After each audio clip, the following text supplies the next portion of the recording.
To God be the glory. One of the interesting personalities in the Bible is a man by the name of Job.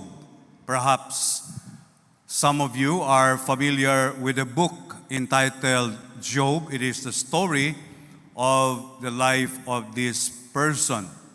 But I think he was not a Jew, or he was not living in Israel, because there are people mentioned in his life, like the Sabaeans and the Chaldeans.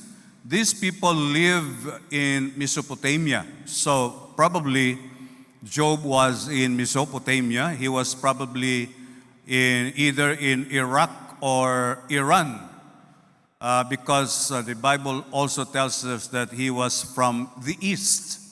And if you remember, when Jesus Christ was born, there were wise men from the east who came to Jerusalem. So it seems that this man was not a Jew, which means that even outside of Israel, there were believers in God. Ang ibig sabihin, hindi limited to the people of Israel, the people who were believers in God. And Job was a person who served, worshiped God. He was also a person who cared for his children. He prayed for them and even sacrificed for them.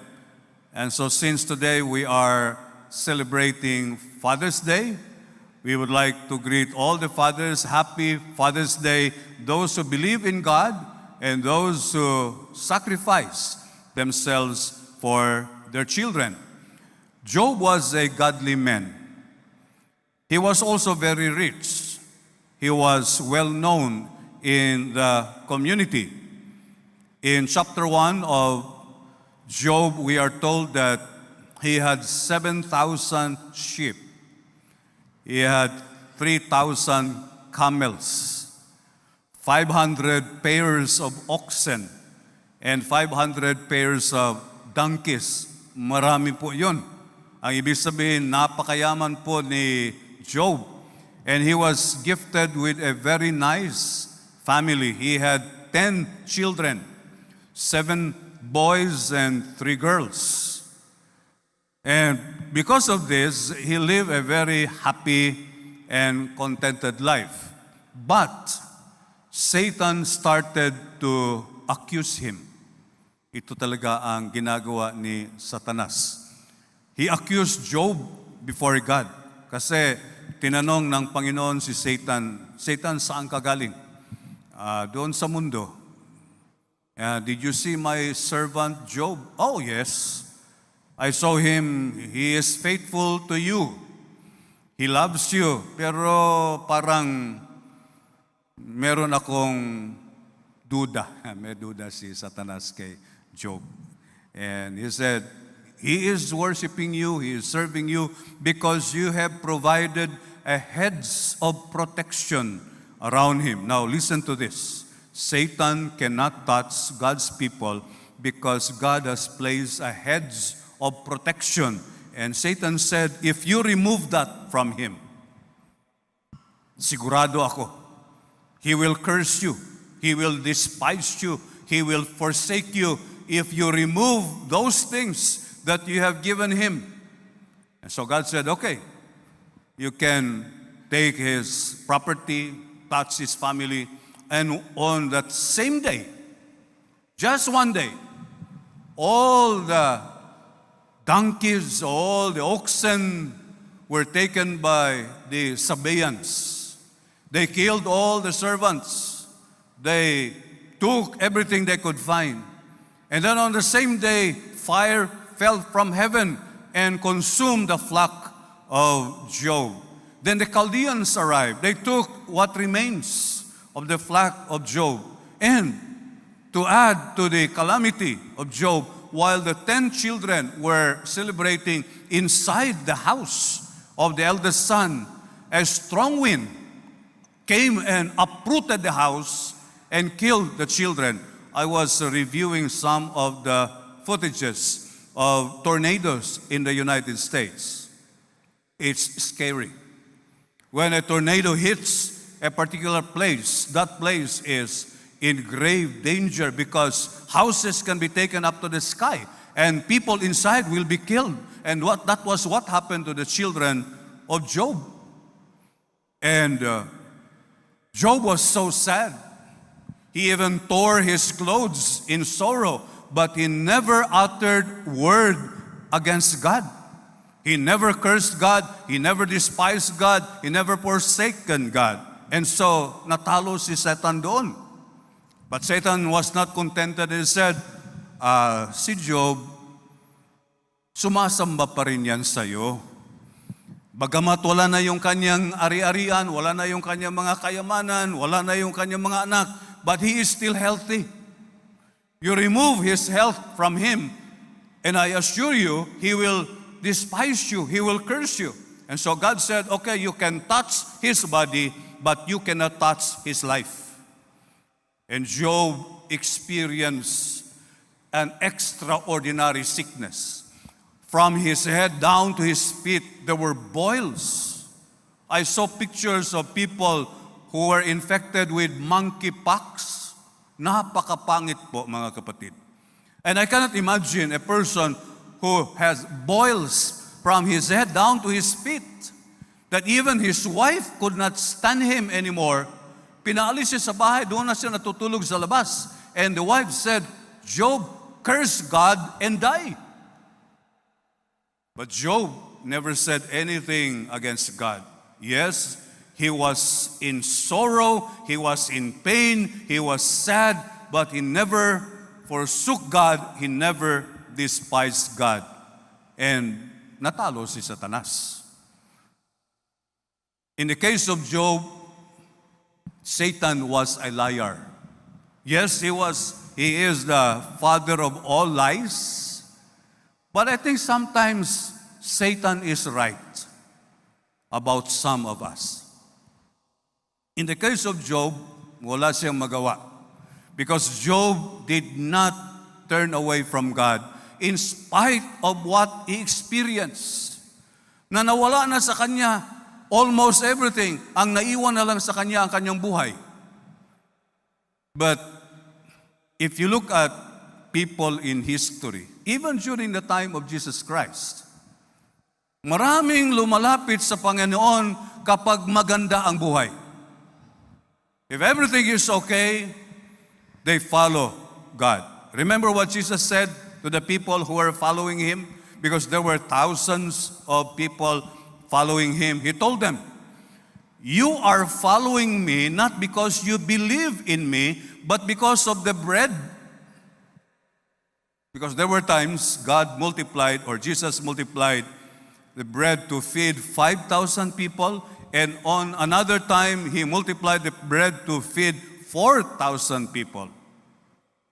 Kaya lumalapit sila sa Panginoon dahil merong magandang buhay. But remove the good things. What do you think will happen? Thousands followed Jesus, but when He was dying on the cross, when He was hanging on the cross, sino ang natira? Only John and Mary were there. And so, perhaps Satan, hindi niya kaya si Job. He was lying about Job in front of God, and he was accusing Job in front of God. But perhaps he was telling the truth about some of us. If we are not careful. I remember in 1947, 13 churches. Kasi noon, ang nag-open ng mga churches sa Philippines were American missionaries. And then there were churches planted. But then in 1947, 13 alliance churches and 13 alliance pastors decided to be independent. Ayaw na nilang umasa sa mga Amerikano.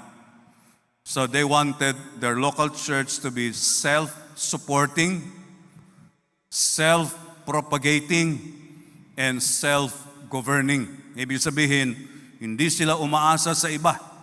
They will work, they will serve God Kung anong meron, yun. And many churches in the Alliance were struggling at the time. Maliliit yung mga lote, maliliit yung mga simbahan made of bamboo. Yung roofing is nipa or coconut leaves. And allowance or the support of the pastors, alam po ninyo yung ginagamit na terminology doon sa bundok. If you ask them, how do you support your pastor? Ang answer is, porlata. What they mean is prorata.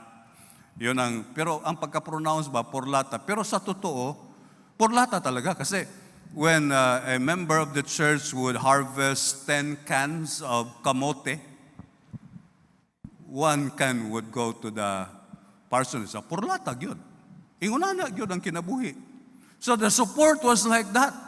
And not many pastors agreed with the idea that they should be self-supporting, self-propagating, and self-governing.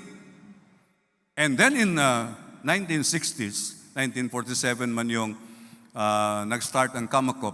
In the 60s, a missionary group came to the Philippines. Nakita nila yung mga simbahan ng mga alliance. Ang liliit. Yung mga kawayan ang dingding, yung bubong, nipa or coconut leaves. And these American missionaries offered something that was very difficult to refuse. Sabi nila doon sa mga alliance people, you join us because we will buy lot for you. Oh, tingnan mo, sila yung bibili ng lote. We will build buildings, church buildings for you. And the support of the pastors, hindi centavo, dollars. O sino man ang hindi maingganyo dyan. So, there were several alliance people who joined them. And to make a showcase, para talaga ipakita na totoo yung kanilang promise, in one city, I will not tell you which city is that, they bought a prime lot. Alam niyo yung mga alliance churches, maliliit yung mga lote. They bought 5,000 square meters, half hectare. O dinisiga ang mata sa mga alliance people. Ang ilahang mga lote, 20 square meters, 30 square meters. Here comes a missionary organization that can provide half hectare in the middle of the city. They constructed a concrete building that can accommodate 500 people. Di samot o kaibog ang mga alliance. Can you imagine? Wala kang gastos, sila lahat. And they built a Bible school. Libre tuition. Libre accommodation, food, school fees. O, sino bang ayaw mag-aral doon? Libre lahat. But then, after several years, the dollars stopped coming. At yung mga missionaries na pumunta dito, bumalik sa Amerika, hindi na bumalik sa Pilipinas. Kaya ano nangyari ngayon doon sa mga pinangakuan na bilhan ng lote, patayuan ng mga buildings at bigyan ng dollars? Today, that church that can accommodate 500 people, hindi nga aabot sa 50 ang sumasamba doon. Dahil Satan might be wrong about Job, but he might be right about some of us na sumusunod lang dahil sa Panginoon pag merong magandang buhay. I was listening to some groups na sabi nila, Pastor, pumunta kami sa isang simbahan. Pagdating namin doon, 14 lang yung umaattend sa church. Pero mga 3 linggo na kami bumabalik-balik doon. More than 100 na ang umaattend sa church. Sabi ko, anong ginawa ninyo? Every time we go, we bring rice, sardines, and dried fish out. Mauman di ay hinungdan nga ni daghan ang nanimba. What if one day, wala nang rice, wala nang sardines, wala nang dried fish? What do you think will happen? But Job was different. In spite of the fact that everything, almost everything, his life was the only thing that remained, and yet he was faithful to God. He never said anything against God. He never rejected God. So Satan was silent. Wala naman siyang accusation against Job. But then, there were individuals who did not know what was happening. Lumapit sila kay Job. Nung nakita nila, when they saw him, nawala yung kanyang property, pulubi na si Job, nawala yung kanyang mga anak, pati yung kanyang katawan ay puno na ng sugat, they came to him. And yet, instead of comforting him, they accused him. Murag liwat yun sila ni Satanas ba? But Satan was already silent because he had no more accusation against Job. But these individuals did not know about that. So they came to Job and they started accusing him. Eliphaz, Bildad, and Zophar. These were the names of these individuals. And sabi ni Eliphaz in chapter 4, verse 7, Job, talagang merong kang kasalanan. The reason why you're experiencing suffering because God will not judge and punish an innocent person.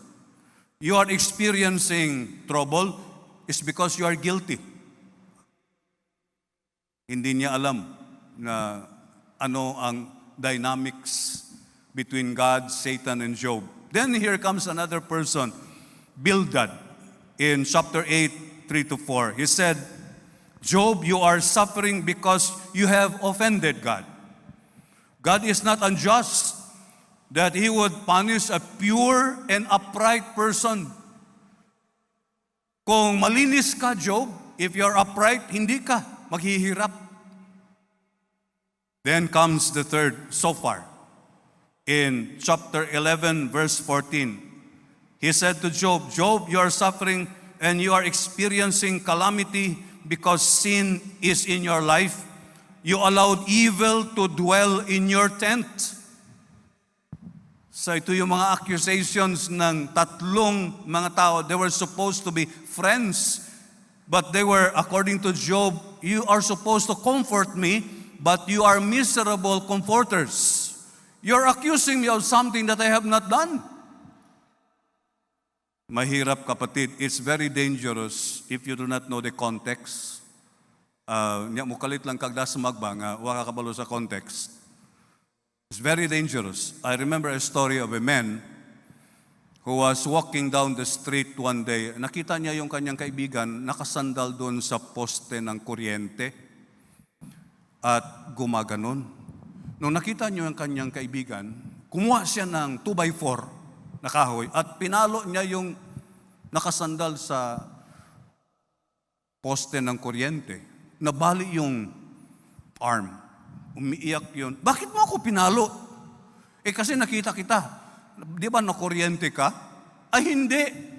Merong maliit na bato na pumasok sa aking sapatos. Gusto kong matanggal.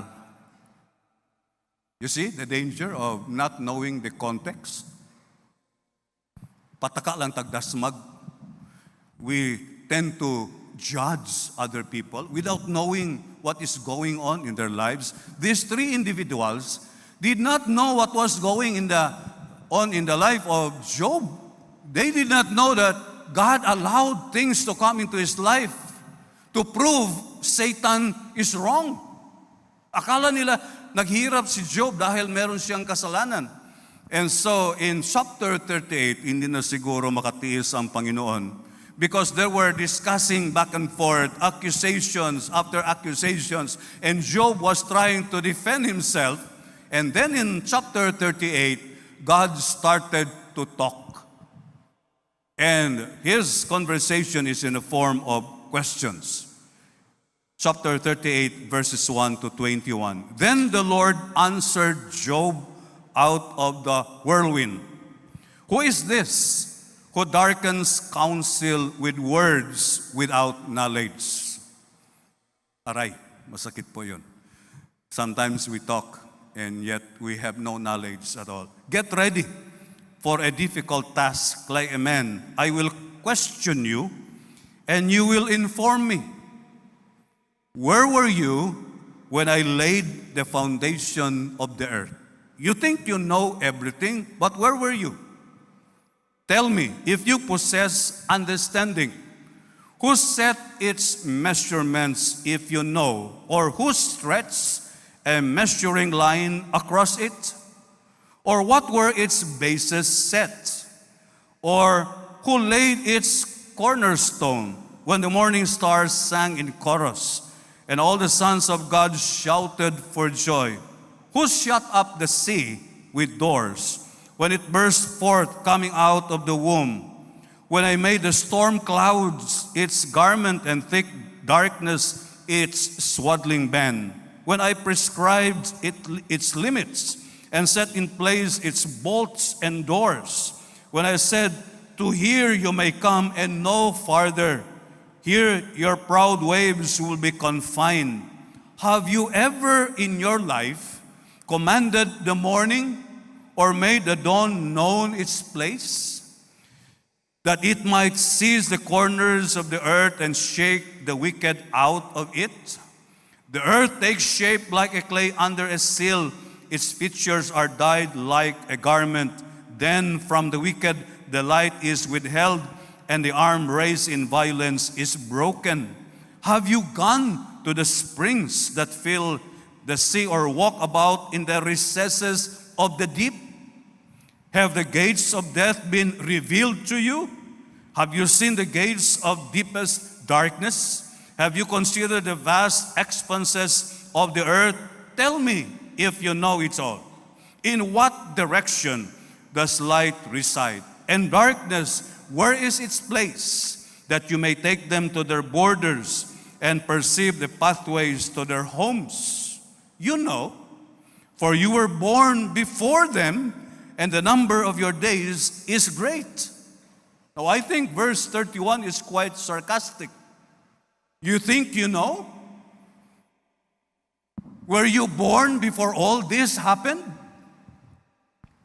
Now, when God asks questions, iba-iba yung kanyang intention. When He asked Elijah, that's our message, first Sunday. When He asked Elijah, Elijah, what are you doing here? I think God was redirecting Elijah because Elijah was distracted. Instead of ministering in Samaria, he fled, he ran away, and he went to the Mount of Horeb and hid himself inside a cave. And when God came to him and asked him, God was trying to say, Elijah, this is not where you belong. Hindi ito ang lugar kung dapat saan ka. You should be in Samaria. You're afraid of that woman, Jezebel? Sino ba si Jezebel? Have you seen what the strong wind did to the rocks on the side of the mountain? Have you seen the fire? Have you experienced the earthquake? I am more powerful than this woman. And so I think when God asked Elijah, what are you doing here, Elijah? I believe God is redirecting Elijah. When God asked Moses a question, that was last Sunday's message, and God told Moses, Moses, what is it in your hands? I think God was reaffirming or reassuring Moses. Dahil si Moses napaka-timid, he was so reluctant. Sabi niya, Lord, di ko kaya yan. Yung pinagagawa mo sa akin, hindi ko kaya yan. I have no credentials. My past is messy. My present is confusing. How can I lead the people? And yet God said, what is that in your hand? It's a piece of wood. Throw it down and it became a snake. His hand became leprous and then later on it was healed.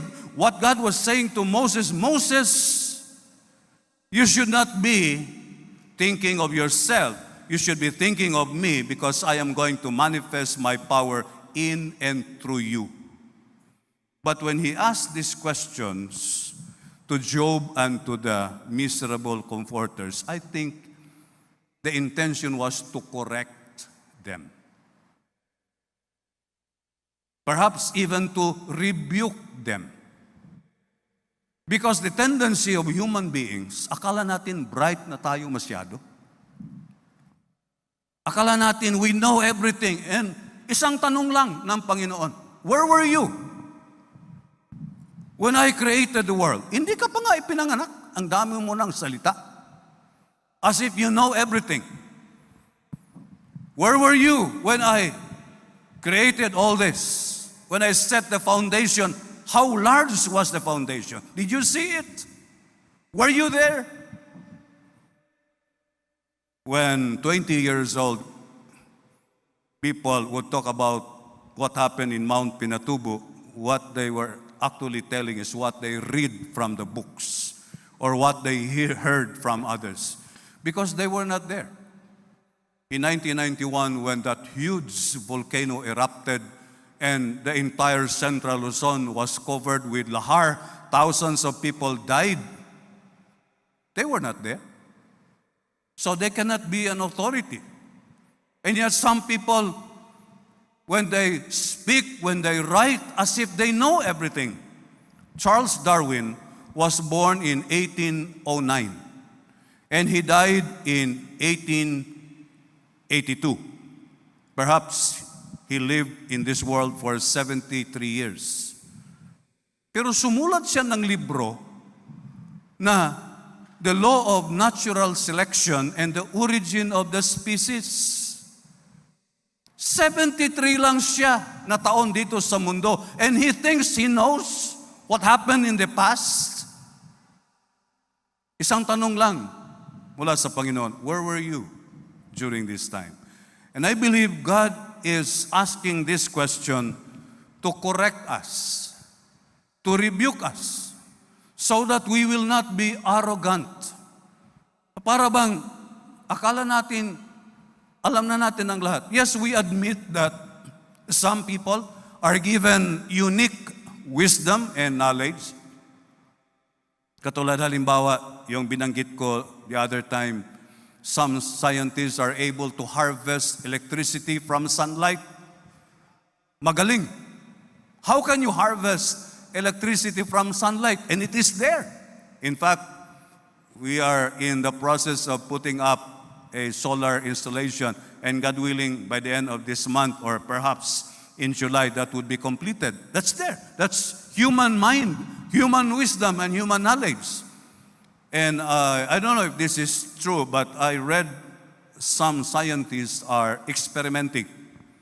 Pag ito'y na perfect, sigurado, some cellco will be out of business.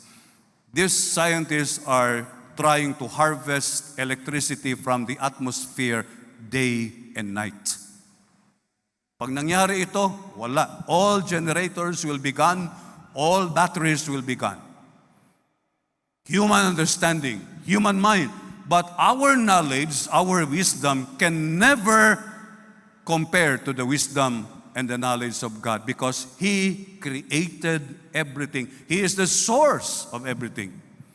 Some scientists believe that the universe started with a big bang because they have instruments to measure the speed of the planets and even the temperature of every planet. They can measure the temperature of the sun. They can measure the temperature of other planets. And so they said there must be a big bang. But they cannot answer the question, what caused the big bang? What was there before everything else? And some of them say, before the Big Bang, there was a huge ocean of energy, invisible, untouchable. How can they say that? They were not there. And so God is saying to Job and to his miserable comforters, who are you to say things like that? You were not yet born when I did all these things. And when Job heard the questions of God, his only response was, Lord, I am nothing. Without you to give me all these things, I am nothing. Job was consistently humble, faithful to God. And as a result, God restored everything that he lost. His wealth, his children, namatay yung 10, pinalitan ng Panginoon. And his body became well, his health, because Job was a man who would listen to God and he would accept whatever correction and rebuke God has for him. And it is a challenge for all of us that we should not be arrogant. Akala natin magaling na talaga tayo. But it is only because of God's grace that we are here. It is only because of God's blessings that we are here. So we must continue surrendering ourselves to God, worshiping Him, serving Him, because He alone deserves to be worshiped and adored. To God be the glory.